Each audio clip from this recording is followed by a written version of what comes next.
You've probably seen the headlines lately, rumors of an internal Elder Scrolls 6 trailer being shown to Microsoft execs, whispers of Hammerfell and High Rock, and new insider claims that development has finally shifted into full production. Well, after years of silence, Bethesda might actually be gearing up for something big.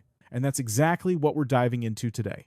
What's really going on behind the scenes, what credible insiders have said, what the new leaks mean, and how close we might finally be to seeing Elder Scrolls 6 inches action. So grab a coffee, drop a like if you love the series, and let's get into it. First off, let's talk about that internal trailer rumor, because this is where everything really started heating up again.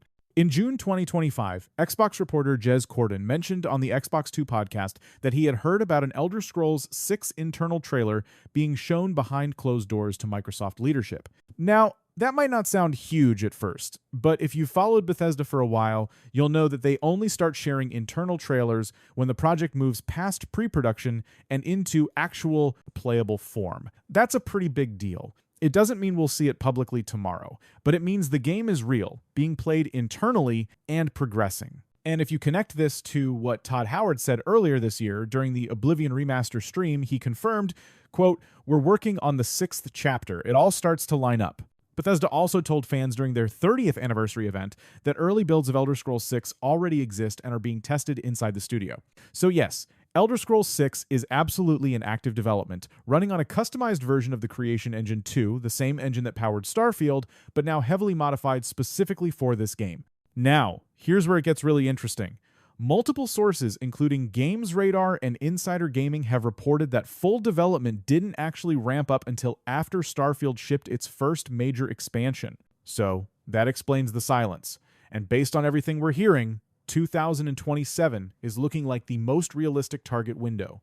2026 was mentioned in the FTC versus Microsoft court documents, but at this point, there's no way it launches that soon, not without at least a year of public marketing, which hasn't even begun. So if you're placing bets, 2027 feels like the safe call. All right, let's move to the question that divides fans more than anything else right now, the setting, because this is where the community has gone full detective mode.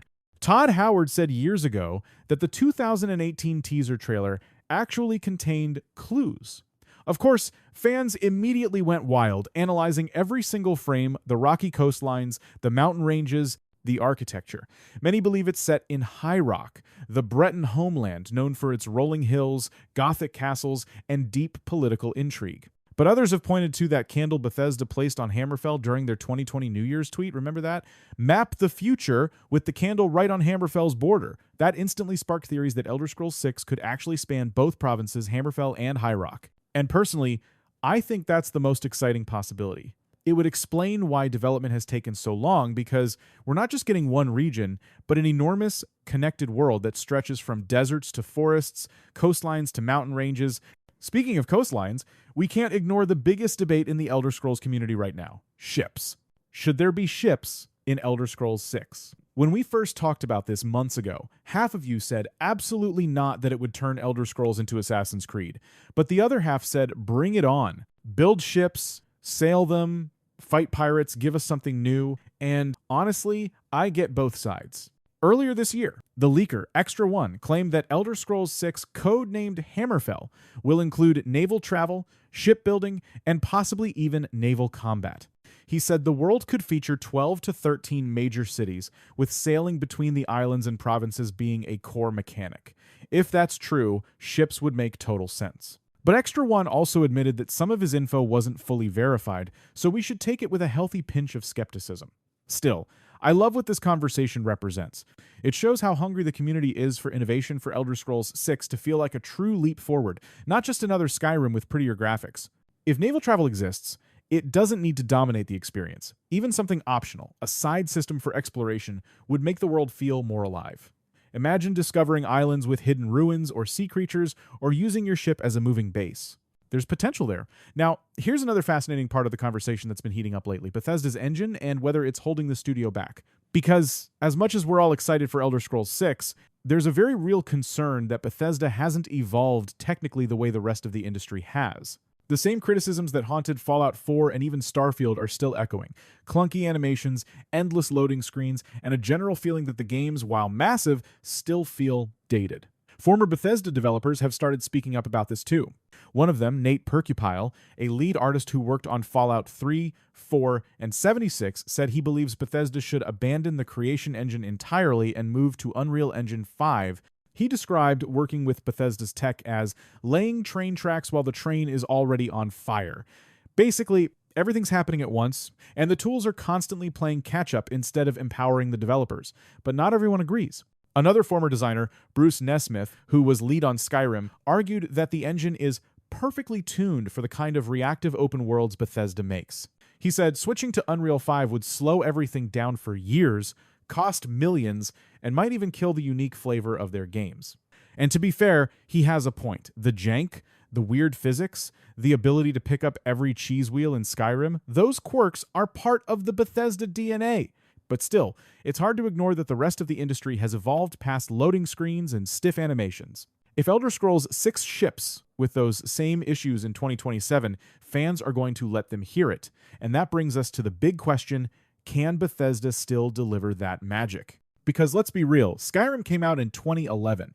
That's 14 years between mainline Elder Scrolls titles. That's a lifetime in gaming. Players who were in high school back then now have families, careers, entire lives. Expectations have grown, and the competition has raised the bar with games like Baldur's Gate 3 and Kingdom Come Deliverance 2, proving that deep, immersive RPGs can still dominate if done right. Bethesda can't afford to play it safe anymore, and even inside the company, that pressure is being felt. Former developers have said that Starfield's tight production schedule killed a lot of creativity, and they're worried the same could happen with Elder Scrolls 6. When teams grow massive, individual creativity gets lost in the noise, and that's a big part of why Bethesda's older games like Oblivion and Morrowind felt so special. They had that weirdness, that personality, that spark. It's what many fans are begging for again. So, where does that leave us right now? Here's what we know for sure. Elder Scrolls 6 is in full development. It's running on an updated version of Creation Engine 2 with some systems possibly shared from Starfield but redesigned for fantasy gameplay. It's almost certainly set across Hammerfell and High Rock, two regions that would make ships, deserts, and mountains all make sense in one massive world. And if the internal trailer rumors are true, Bethesda might be preparing for an official reveal within the next year. But the release? Don't expect it before 2027. The real unknown is whether Bethesda can evolve, whether they can modernize their technology, improve their writing, and deliver something that feels as groundbreaking today as Skyrim felt in 2011. If they can capture that same magic, with all the advancements of modern gaming, this could easily be one of the greatest RPGs of our generation. But if they don't, well, the backlash will be just as massive as the anticipation. Now, I want to know what you think. Should Bethesda go all in on shipbuilding and naval travel, or keep the focus on the traditional land-based exploration? Do you think the creation engine still has life left in it, or is it time to move on? And what's the one feature you need to see in Elder Scrolls 6 to make it worth the wait? Drop your thoughts down below. I read every single one. For now, it feels like the long wait for Elder Scrolls 6 is finally shifting from if to when. And as fans, that's the most exciting place to be, on the edge of discovery, waiting for the next great world to explore. If you enjoyed the video, leave a like, subscribe for more deep dive updates, and as always, thank you for being part of this incredible community. I'll see you all in the next one.